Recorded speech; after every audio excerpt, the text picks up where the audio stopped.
Did you vote in the recent election? I voted my pocketbook. We need to make foreigners and corporations pay our taxes, instead of having people pay. That way, the money is free, and we can balance the budget.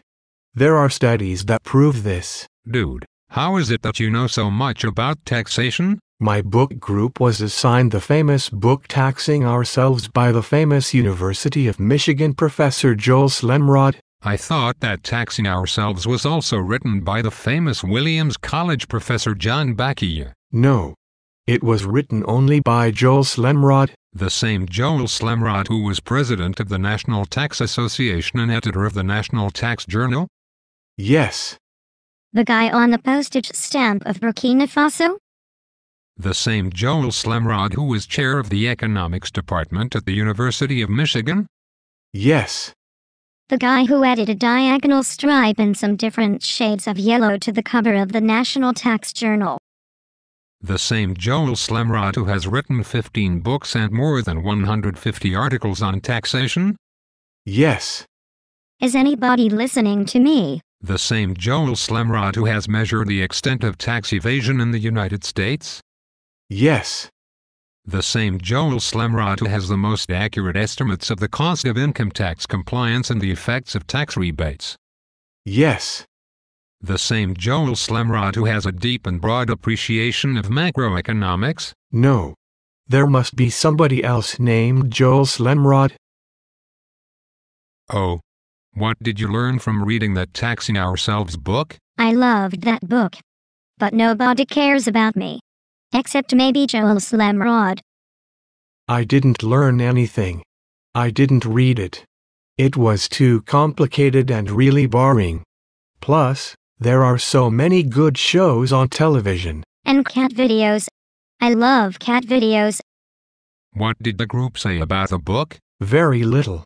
Most other people had the same reaction and did not read it. How was the group able to talk about taxation if no one read the book? A few people went to the University of Michigan, so they had to read the book. But most of them knew about taxes because they discovered a different book, 100 Million Unnecessary Returns, by the famous Columbia professor Michael Gratz. Did they read that book by Michael Gratz? Not everybody, because the bookstores kept running out, so they had to share. Everybody loved the book because it proves that way too many people pay taxes. I thought only 47% of Americans paid taxes. It's 53%, doofus. Listen to the Tax Policy Center. Joel Slemrod is an important advisor of theirs. How can we finance the government if 100 million fewer people pay taxes? If we have a VAT rather than an income tax, then hardly anybody has to pay. What's a VAT? Is it magic? No, it's French. Holy smokes. Those people want 75% tax rates. Bonjour, dead weight loss. You don't seem to like taxes. Taxes are killing me. Joel Slemrod has a famous paper in the Review of Economics and Statistics that proves that taxes kill people. Do you mean his study, Dying to Save Taxes, that was joint work with the famous Columbia professor Wojciech Kopczak? No, it was by Joel Slemrod. Wojciech Kopczak went to Michigan, but later died from taxes. I thought that paper was about the estate tax, and found that rich people live longer if the tax rate will decline in the future. No, it says that high tax rates cause death. Open your eyes, we have high taxes, and people keep dying.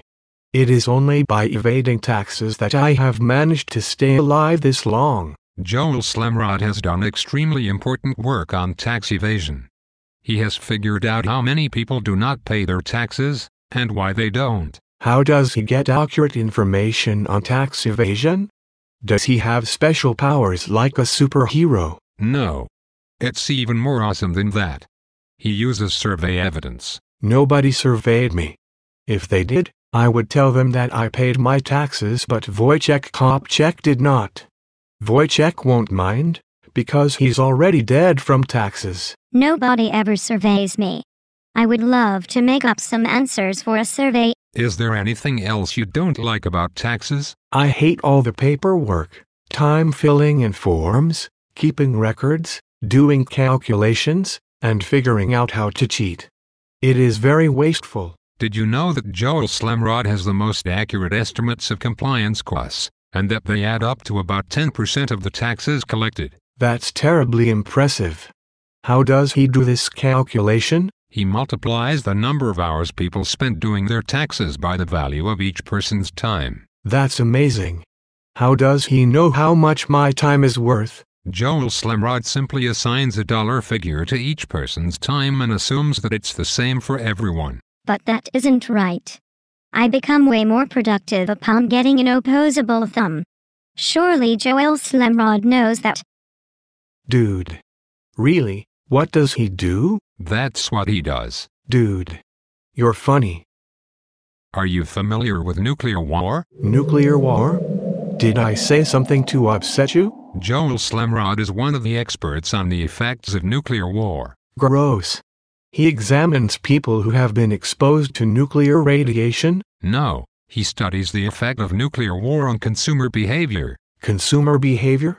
If people think there will be a nuclear war, don't they start building bomb shelters and stocking canned goods? Kind of like in that cool movie, The Day After. I loved that movie. No, nothing like that. Joel Slemrod's research proves that if there is a danger of a nuclear war, then people truly panic. Their savings rates decline. When nuclear tensions escalate, they call their banks to refinance their 15-year fixed-rate mortgages with 30-year adjustable-rate mortgages. They go crazy. Well, thank heaven we've not had to worry too much about nuclear war recently, not since the Reagan administration. Is it true that Joel Slemrod worked in the Reagan administration? Yes. Was he in charge of nuclear war? No. He worked on tax policy at the Council of Economic Advisors. Did the Reagan administration enact new taxes? Yes, it passed the Landmark Tax Reform Act of 1986. I miss tax shelters. And we urgently need to restore depletion allowances for bamboo. The Tax Reform Act of 1986 was not optimal. Joel Slemrod should not have permitted it to become law, particularly since he has worked on optimal taxation. Are you referring to his important work with Shlomo Yitzhaki? Shlomo Yitzhaki is not a real name. Joel Slemrod just made up that name because the work was so complicated he thought someone might someday find an error. If they did, he would blame this made-up guy, Shlomo Yitzhaki. There are other important and complicated papers by Joel Slemrod and that fake guy. For example, they measure the tax-adjusted marginal cost of funds. What is the tax-adjusted marginal cost of funds? It is the concept that proves that something that costs the government $1 actually costs $1.40. Why? Because of taxes. You mean the government taxes itself? No, not really. It is because of something that happens with compensated demand curves. Does anyone ever compensate a demand curve? All of my demand curves are uncompensated. This line of mine doesn't work. I demand a rewrite. Get my agent. I'm the only real talent in this film. They don't have to compensate them. It's just a hypothetical. If they do not really exist, how do they make something that costs $1 actually cost $1.40? It is very complicated. Only Joel Slemrod understands this. Joel Slemrod won the Nobel Prize, so he must understand things that others cannot. Actually, he won the Ig Nobel Prize. What is the difference between the Nobel Prize and the Ig Nobel Prize? 8 million kroner. I've been brushing up on my Swedish in preparation for meeting the king when I get the prize. Is it true that Joel Slemrod also invented the seesaw? No, Joel Slemrod invented the seesaw principle of international taxation. What's that? I have no idea, because international taxation is so dull. The principle may not actually exist. Nobody reads papers on international tax. A few clever people write them for each other. They do it so they can go to international conferences for free. Since Joel is clever, they let him join the club. But I'm not sure I even like the name seesaw principle. I go up and down on it. What did Joel Slemrod discover about the effects of tax rebates? When you give people tax rebates, they spend some of it. Brilliant. How much do they spend? It depends. Sometimes they spend a lot, but other times they spend only a little. Is that important to know? Yes. Why is it important to know? Because we used to think it was the other way around, that sometimes they spend only a little, but other times they spend a lot. I'm so glad we have it straightened out now. Me too. That's what Joel Slemrod's work does. It straightens out our understanding of taxation. That is what makes all of us better voters and better citizens. His work animates our economic discussions and our political discussions, and even animates our animations. It is the kind of work that all of us value, and all of us aspire to. It is just what we need. Joel Slemrod should get a big award from a super important association of tax professionals. He is. The Daniel M. Holland Medal for outstanding contributions to the study and practice of public finance. Hooray for Joel Slemrod. Congratulations, Joel. Dude, you rock.